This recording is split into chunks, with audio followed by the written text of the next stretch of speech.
Netflix reporting its next quarter earnings right now. Fourth quarter results coming in here. Revenue at 1205 in the billions, so up 18% year over year. The estimate had been shy of that 11.97 billion, so a beat for the company there. Earnings per share, 56 cents versus 43 cents year over year.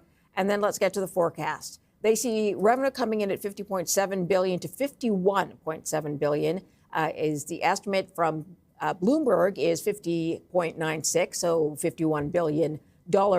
And Netflix sees a doubling of ad revenue in 2026 versus 2025. Netflix to pause share buybacks so it can accumulate cash to help fund the pending Warner Brothers acquisition. So let's unpack some of this with our next guest, Melissa Otto, head of TMT research at S&P Global, joining us. Global Visible Alpha joining us now. Thanks for joining us today. Hi, good afternoon. Let's talk about the stock going down after hours, but it's been sliding for a while since the Warner Brothers offer was on the table. Let's start small. It's a beat for the company, so why do you think investors aren't happy? It's a bit of a snoozer. I mean, more or less, top line revenues in line with Visible Alpha consensus. Operating profit up 30%, also in line more or less with consensus. Looking at the guidance for Q1, revenues for Q1 and for the full year, both in line with Visible Alpha consensus. And for Q1, EPS a bit below expectations. Expectations looking for 0.80 and the company guiding to 0.76. So, yeah, all in all, not exciting. I think, and it's very much at the moment a deal stock.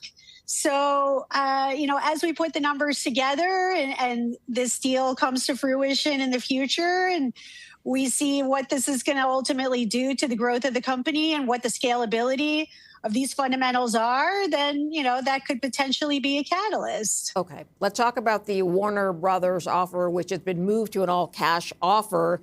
What do you think investors don't like about this? Because clearly they're showing that by selling off the stock. Yeah, it's a tricky one, right? You have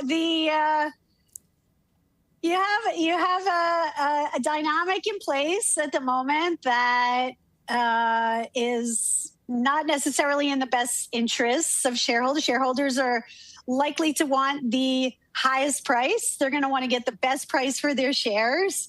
However, that may not actually be culturally the best thing long-term for the growth of the company. And so that seems to be some of the dynamic that we are seeing in the market right now. Okay. So now with the offer being all cash in a sort of better bidding war with Paramount Skydance now, which has had put an offer forward of cash, is that going to mean Netflix takes on debt, adding on a layer of concern for investors?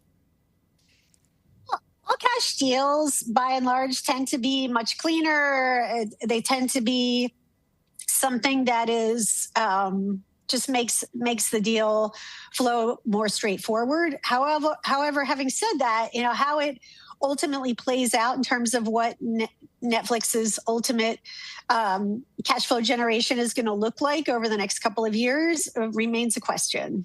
Okay, let's talk about AI for a moment. I know this company is using AI now that they offer ads as part of a package for people. How else can this company sort of see more exciting results, as you say, moving forward? AI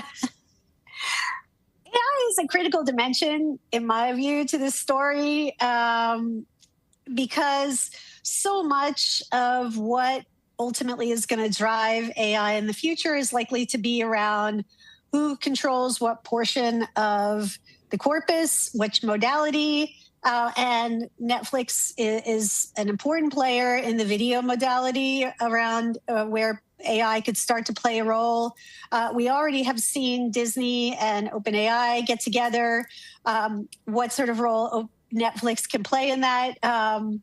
And how they align with all of this great content that they could potentially get from Warner Brothers will be an important dimension to their role in the future, because ultimately they're going to be competing with YouTube, Google TV, And that's really going to be the universe that's probably going to dominate a lot of the video modality going forward, especially as Alphabet begins to really gain momentum with their TPU chips. All right, Melissa, I'm going to leave it there. Appreciate you joining us. Melissa Otto is head of TMT research at S&P Global Visible Alpha.